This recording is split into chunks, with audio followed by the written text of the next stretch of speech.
Hi, I'm George Rogers. I'm here to share with you another insight into character-based learning. I think you'll find it a valuable one. When I was putting together the book titled Benjamin Franklin's The Art of Virtue,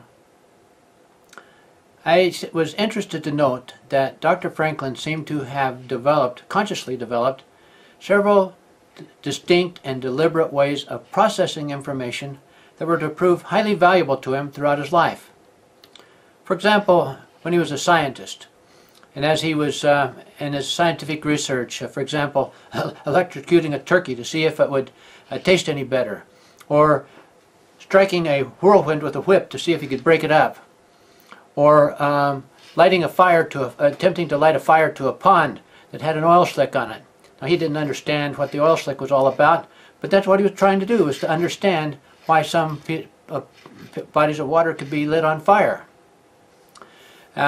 As a inventor, for example, in inventing a stove that would be more efficient in heating, or bifocal glasses so people could see better, or a electric rod that would put on houses to prevent houses from catching on fire when struck by electricity. So these were some of the kinds of endeavors he was engaged in. And plus then his efforts in community service and trying to organize a fire department or a library, not to mention his immense contributions in politics, as a diplomat in England and France during those difficult years, or in the Constitutional Convention or the Continental Congress, the invaluable contributions that he made there. Now, in all of these endeavors, Franklin employed these skills in such a way as to give him, and I think of them as thinking skills, in such a way as to give him what I would consider spectacular success. Now, obviously he was a bright man, but he had a way of processing information that greatly added to his capacities. So I wanted to understand what these skills were if I could, and so I tried to identify them, and I identified 7 that I call the 7 C's of thinking clearly. I later developed a couple of books that I call the 7 C's of thinking clearly. These are resource books for parents and teachers containing activities and stories designed to help young people develop their emotional, social, and thinking skills. Now, in the process of developing these books, that's when I came to understand the principle of character-based learning. And so each of these books contains 120 character-based lessons, if you will, designed to help young people develop their emotional, social, and thinking skills, and at the same time help them develop essential virtues such as responsibility, respect, and integrity, and at the same time learn something about math or history or science, or improve their reading skills. These are fun, short, easy to prepare lessons. Now, I want you to stay with me for a minute now while I introduce you to the 7 C skills in answer to insight question number 9. What thinking skills do children need, and why? First, the why. In his book, The Descent of Man, Charles Darwin wrote, "The highest stage of moral culture is when we recognize we ought to control our thoughts. Whatever makes any bad action familiar to the mind renders its performance so much the easier. Obviously, the opposite of this is also true. Whatever makes any good thought familiar to our minds renders its performance so much the easier. Unfortunately, thoughts that uplift, inspire, motivate, and encourage us to be better human beings seem to require greater effort than do contrary thoughts. To acquire this kind of mental and emotional strength requires a sustained and disciplined effort. It doesn't happen accidentally. Conscious choices must be made.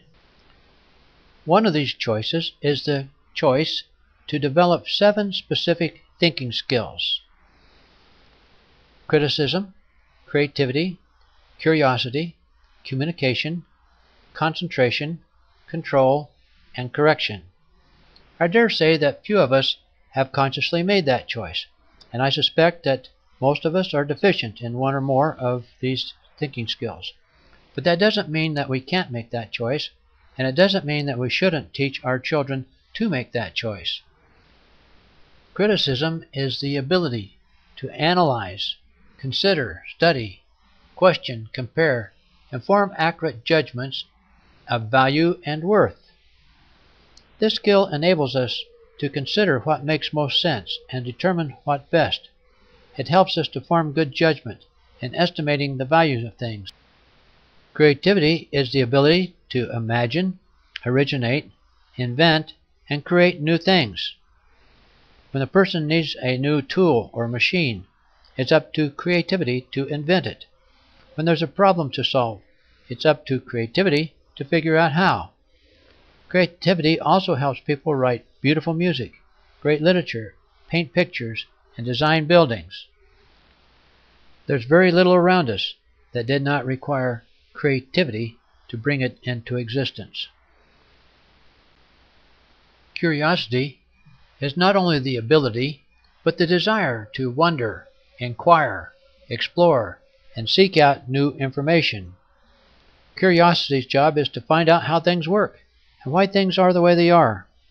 Curiosity operates by asking lots of questions. Curiosity wants to know who did what and why, how they did it, and where and when. Unfortunately, curiosity can be a two-edged sword. It's a skill that must be used with common sense and good judgment. Those are qualities the stinking thinking gang certainly wants to deprive us of. Curiosity, along with the skills of criticism and creativity, are dependent on the skill or ability to share ideas. We call this communication.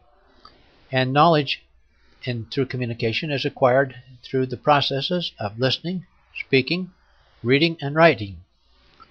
Listening, speaking, reading, and writing are essential tools of communication. The better people are in using these tools, the better they are able to obtain and share information important to their opportunities in life. Of the four, I personally believe listening is the most important, but all are valuable for making good choices. But there are other ways to learn. Helen Keller was deaf and blind and learned through touch, the invaluable lesson that words have meaning. Many who are neither deaf nor blind have yet to really grasp the importance of this idea. Concentration is the ability to pay close attention and stay on task. Anytime someone wants to learn or do something that requires skill or effort, requires concentration.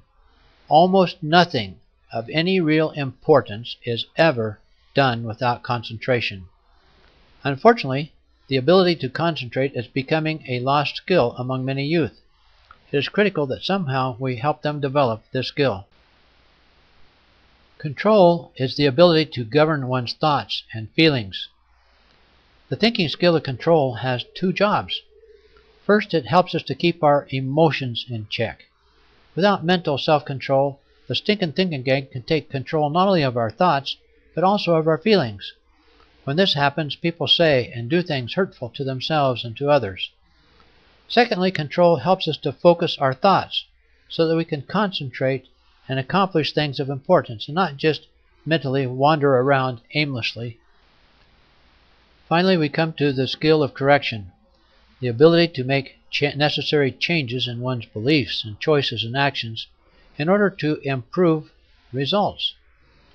Whenever the stinking thinking gang throws us off course, it's correction's job to help us get back on track. One of the hardest things for many people to say is, "I was wrong," or "I'm sorry." Since everyone makes mistakes, there is no one I'm aware of who does not have a need for this ability. The 7 C skills are largely available to anyone who wishes to acquire them. Desire and effort are far more important than intellectual capacity. Therefore, it's necessary to help young people understand the importance of acquiring these 7 skills and know how to develop them, and commit to a lifelong process of skill development that will greatly challenge them, but will also take them to otherwise unachievable heights of accomplishment and personal satisfaction. In our next and last video on homeschool curriculum, we'll be taking a look at what I call the essential virtues. I thank you for being with me in this series, and if this happens to be your first time and you'd like to receive the rest of the videos, just go to homeschoolcurriculumfaq.com and In the box there, you'll see a place to sign up. If you know of anyone who would enjoy or benefit from this information, please feel free to share with them what you've learned and give them opportunity to participate in taking the whole series themselves. In the meantime, I look forward to talking with you tomorrow as we explore then the essential virtues, kind of the culminating idea here and what we've been talking about. Talk to you tomorrow.